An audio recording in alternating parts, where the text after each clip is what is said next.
ಬೆಳಗ್ಗೆ ಬೆಂಗಳೂರಿಗರಿಗೆ ಶಾಕಿಂಗ್ ಸುದ್ದಿ.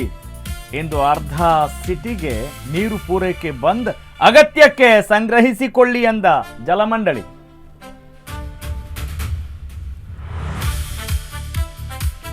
ಈರುಳ್ಳಿ ಸಕ್ಕರೆ ಬಳಿಕ ಮೊಟ್ಟೆಗೂ ದುಬಾರಿ ಭಾಗ್ಯ. ಶೀಘ್ರದಲ್ಲಿಯೇ ಗ್ರಾಹಕರ ಜೇಬು ಸುಡಲಿದೆ ಎಗ್. 7 ರಿಂದ 20 ರೂಪಾಯಿವರೆಗೆ ದರ ಏರಿಕೆ ಸಾಧ್ಯತೆ.